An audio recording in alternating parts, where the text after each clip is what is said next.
yang bisa mendongkrak suara ini. Lalu siapa, dari mana? Karena kita tahu semua bahwa Jawa Timur dan Jawa Tengah itu adalah basis Nahdlatul Ulama, basis Nahdliyin, bukan formal NU-nya ya, tapi Nahdliyin.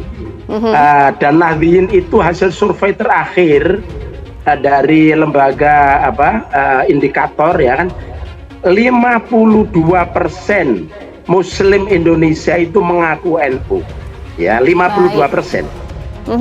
Muslim Indonesia. Nah, dari 50% itu basis terbesar ada di Jawa Timur, Jawa Tengah selain di Jawa Barat. Daerah Jawa Timur khususnya di kawasan Tapal Kuda ini kami bersyukur sekali karena para kiai menyambut dengan amat baik, dapat kesempatan untuk ngobrol yang tumak ninah. Kemudian dengan para santri juga sempat dialog. Jadi ini sebuah perjalanan yang kami sangat suka. Apalagi kita tahu PWNU Jawa Timur adalah kandang dan basis NU, organisasi terbesar se-Indonesia, bahkan sedunia dalam konteks jamaah umat Islam ya. Jadi ada 48% orang Indonesia yang merasa dekat dengan NU. NU menjadi kekuatan elektoral yang luar biasa. Dan kunjungan Mas Anies ke Jawa Timur secara elektoral sangat strategis. Karena kalau kita lihat data-data survei yang dirilis oleh banyak lembaga, salah satu kekurangan elektoral Anies Baswedan adalah wilayah Jawa Tengah dan Jawa Timur. Jadi pintu masuknya mungkin NU. Jadi bacaan secara elektoral tidak bisa disalahkan, meskipun dibungkus dengan kata silaturahmi, tetapi publik tidak bisa menyalahkan kalau kunjungan seorang Anies Baswedan ke PWNU, ke Kiai Marzuki Mustamar dimaknai secara elektoral. Ke basis-basis NU, ke Kiai NU, baik yang langsung disampaikan Mas Anies maupun kepada kami. Kami itu pengurus Nasdem, kan? Kalau sowan-sowan kiai-kiai terutama di Jawa Tengah dan Jawa Timur. Juga sekaligus masukan dari sejumlah lembaga survei, baik secara langsung kepada kami maupun hasil survei mereka, gitu ya, bahwa kami Mas Anies masih jeblok hasil surveinya di Jawa Tengah dan Jawa Timur. Kalau nggak salah, Mas Burhan bisa koreksi. Jawa Tengah mungkin baru 9% kalau nggak salah, atau 7% gitu ya. Jawa Timur kalau nggak salah sekitar 12 apa 13%. Kekuatan Anies Baswedan itu di DKI, di Sumatera, di Jawa Barat dan Banten. Tetapi kelemahannya di Jawa Timur dan Jawa Tengah. Nah, kalau kita lihat data, ini data yang berbicara ya. Sejak 2004 Pilpres pertama kali dilakukan sampai 2019 yang terakhir, itu tidak ada capres yang menang tanpa mengantongi kemenangan di Jawa Tengah dan Jawa Timur. Jadi siapapun kalau pengen menang, dua provinsi ini adalah kunci. Jadi menurut saya kehadiran Anies Baswedan ke Surabaya, kemudian dilanjutkan ke Malang, bukan hanya ketemu Kiai Marzuki Mustamar, tapi juga ketemu dengan raja media lokal dan nasional, Dahlan Iskan, tidak bisa dilepaskan dari upaya untuk mengurangi kelemahan elektoral tadi. Membutuhkan satu figur yang merepresentasikan mereka di puncak kepemimpinan nasional. Kiai dan Gus Jawa Timur usulkan 5 tokoh NU untuk Cawapres Anies Baswedan, mulai ketua partai, gubernur hingga menteri. Dikutip dari fajar.co.id Surabaya, dukungan terhadap tokoh Nahdliyin sebagai Cawapres di Pilpres 2024 mendatang cukup beralasan. Besarnya suara yang dimiliki menjadi salah satu alasan.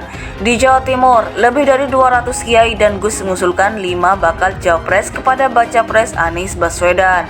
Itu merupakan hasil musyawarah para kiai dan Gus sejatim di Pondok Pesantren Islam At-Tauhid Soresmo, Surabaya, Kamis 10 Agustus, yang dipimpin oleh Kiai Haji Nasirul Mahasin Nur Salim. Menurut Kiai Mahasin, kelima nama usulan bakal capres itu merupakan tabayun setelah melihat langsung haliah Anies Baswedan. Kami yakin Pak Anies memang seorang dengan amalia Ahlus Sunnah wal Jamaah aswaja. Anies itu minna dari golongan kita, kata Kiai yang juga kakak kandung dari Gus Bahat tersebut. Risalah Sidoresmo yang berisikan usulan bakal cawapres tersebut diserahkan secara langsung kepada Anies Baswedan. Ada 5 nama bakal cawapres yang direkomendasikan, itu seluruhnya merupakan warga dan kader Nahdliyin, yaitu Yeni Wahid Putri Gus Dur, Muhaimin Iskandar Ketum PKB, Hovifah Indar Parawansa, Agus Harimurti Yudhoyono AHY, dan Mahfud MD.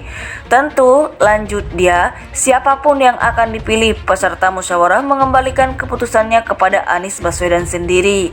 Dia berharap Anies yang memiliki darah sebagai Nahdliyin dan ditambah dengan cawapres dari Nahdliyin berpihak secara konkret terhadap dunia santri dan pesantren. Kiai Masin menilai dari semua calon hanya Pak Anies Baswedan yang memiliki bukti nyata dalam dunia pendidikan.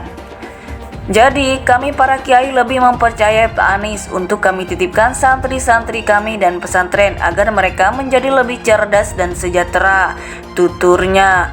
Anies menekankan bahwa ke depan pemerintah akan terus meningkatkan perhatian kepada santri dan dunia pesantren. Pesantren ini sudah ratusan tahun berdiri sejak sebelum Indonesia merdeka. Karena itu pemerintah harus memberikan keberpihakan secara konkret mereka, katanya. Dukungan terhadap tokoh Nahdliyin sebagai cawapres di Pilpres 2024 mendatang cukup beralasan.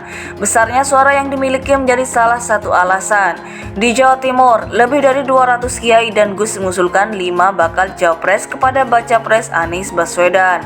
Itu merupakan hasil musyawarah para kiai dan gus sejatim di Pondok Pesantren Islam At-Tauhid Soresmo, Surabaya, Kamis 10 Agustus, yang dipimpin oleh Kiai Haji Nasirul Mahasin Nur Salim.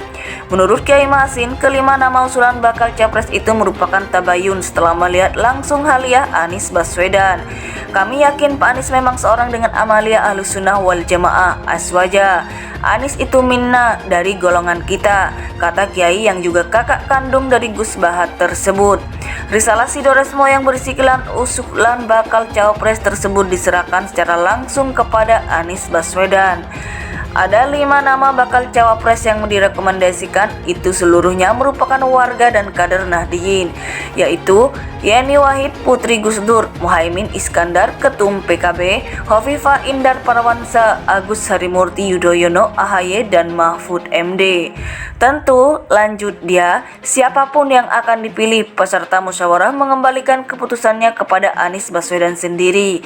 Dia berharap Anies yang memiliki darah sebagai Nahdliyin dan ditambah dengan cawapres dari Nahdliyin berpihak secara konkret terhadap dunia santri dan pesantren.